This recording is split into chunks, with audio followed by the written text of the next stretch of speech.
Oh, boa noite. É tão bom ver a igreja toda cheia.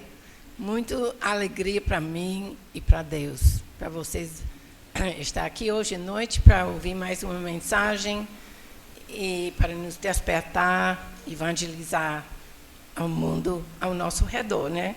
Talvez você não vá para outro país, mas você tem vizinhos, pessoas na sua família que precisam ouvir e aceitar Cristo como Salvador. Eu tenho o privilégio de acompanhar o que está acontecendo aqui em Paraguai por causa do WhatsApp. Tudo que vocês recebem de WhatsApp, eu também recebo. É uma grande benção para mim ver o que está acontecendo e orar em favor de vocês e o trabalho aqui em Paraguai. Era um pouco diferente quando nós chegamos aqui. Quando nós chegamos aqui, não tinha energia elétrica, tinha estrada, mas estava cheio de buraco e no inverno é cheio de água. Quando a minha mãe nos visitou uma vez, ela estava bem quieta, de Marco para cá. E lá e perguntou: mãe, o que você está fazendo? Estou contando os buracos cheios de água. Era 200 de Paraguai, de Marco para cá, que a gente passava em água, né? E também vinha um ônibus por semana. Vinha na sexta-feira e voltava no domingo. Era só isso.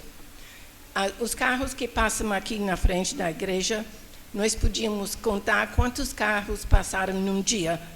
5. Todo mundo corria para a janela para ver quem está passando, porque tinha muito poucos carros passando.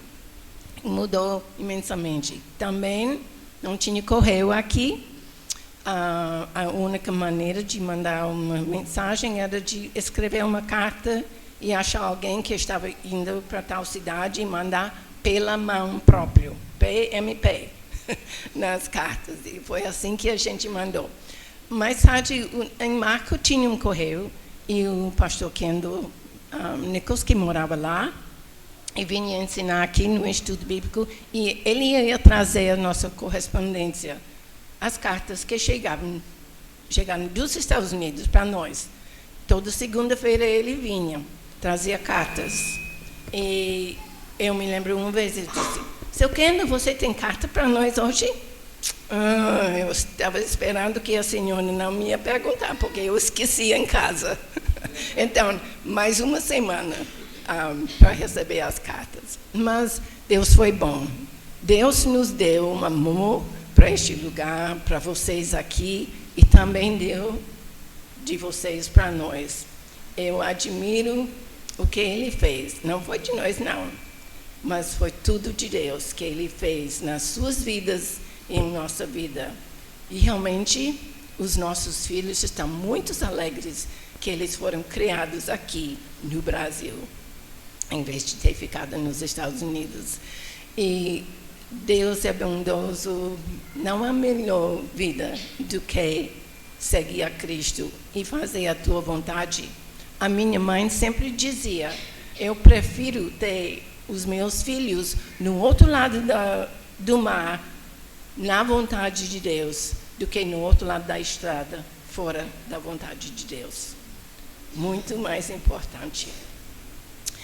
E a evangelização, como foi feita aqui, é pessoalmente, né, falando com as pessoas, mas uma maneira era quando os crentes que moravam longe, quando alguém na família tinha um aniversário, eles convidaram o pastor para ir lá com pessoas da igreja e nós fizemos cultos. Eles colocavam uma mesa lá fora da casa, lamparina de querosene ou de gás butano, colocava, e então a gente levou uma mensagem e também cantava. E convidaram os vizinhos para ouvir o evangelho. Esses vizinhos não iriam andar até aqui, porque era difícil. Mas assim eles espalharam o evangelho. E também, não é somente aqui em Paraguai, mas a gente fez cultos em Aranaú, Preá, E quando o seu Josa mudou para a Cruz, ele pediu para a gente ir lá fazer cultos.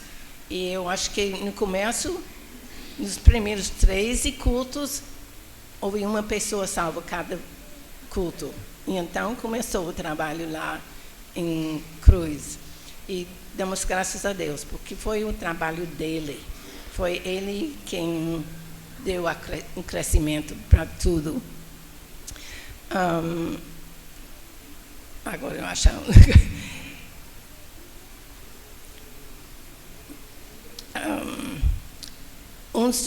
Quando nós chegamos aqui, a igreja já foi estabelecida. Foi a igreja no outro lado da rua. E isso foi em 68 que nós mudamos para cá. Em 74, houve uma chuva muito pesada e os tijolos crus ficaram mole e a igreja caiu. Mas Deus tinha providenciado um lugar para reunir. Não tinha nenhum lugar grande para caber os bancos, né? Mas lá ele decidiu que ele... Ah, tá certo. Eu pensei que ele estava... Tá bom, desculpe. Ele fez uma garagem aqui, porque a gente morava aqui atrás, né? Nessa casa. Ele fez uma garagem lá e ele não queria apertado. Então, a gente tinha um F1000 e ele fez bastante larga para poder abrir as portas completamente e sair do carro. E sabe o que foi? Depois, quando a igreja lá caiu, os bancos cabiam dentro daquela garagem com um corredor no meio. Deus não é bom? Ele providenciou um lugar para nós reunir. Então, os homens começaram a fazer esta igreja aqui. Deus planeja tudo. Ele providencia tudo. É maravilhoso. Um dos primeiros que aceitaram Cristo como Salvador era seu baixo, Dona Neguinha e Jurani. Agora, eu ouvi da família que não foi aqui que eles aceitaram, mas eles aceitaram lá em Acaraú. E seu Zé Capistrano tinha uma fazenda aqui. Então, ele começou a convidar missionários para fazer cultos aqui em Paraguai. E assim, mais pessoas aceitaram Cristo como Salvador. Mas eles têm um costume naquele tempo, alguns de não entrar na igreja, mas eles ficaram no lado de fora escutando a mensagem. E um desses foi Nicodemus Brandão. Os pais dele disseram, não assiste o culto dos crentes, não. Se você assiste, você não será aceito em casa. Ele assistiu, ele aceitou Cristo como Salvador, e naquela noite, ou na manhã depois, ele foi para Camocim. Ele não voltou para casa, porque sabia que não ia ser aceito. Ele passou um tempo lá, eu acho que alguns meses depois ele voltou, e os pais aceitaram.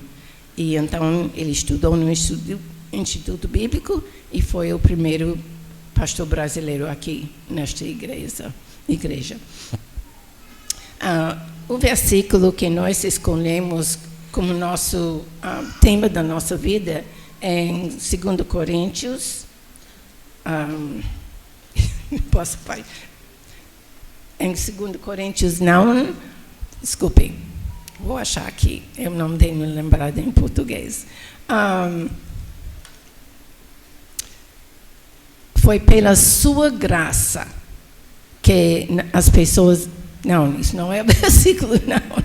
Desculpe. 2 Coríntios 5 e 3.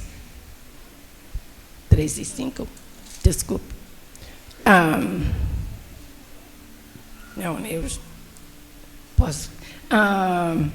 Não que sejamos capazes por nós mesmos, mas de considerar alguma coisa como proveniente de nós mesmos.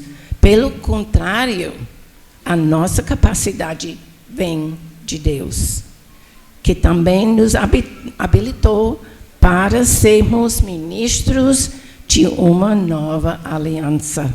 Não na letra, mas do Espírito. Porque a letra mata, mas o Espírito vivifica. Graças a Deus que nós temos o Espírito de Deus dentro de nós. Nós podemos confiar. Então, graças a Deus que esta palavra de Deus está transformando vidas aqui e que vocês ainda estão continuando evangelizando e também crescendo na sua fé. Muito obrigada por seu amor. Eu oro para vocês, que vocês permaneçam fiel e que os pastores permaneçam fiel à palavra de Deus. Obrigada.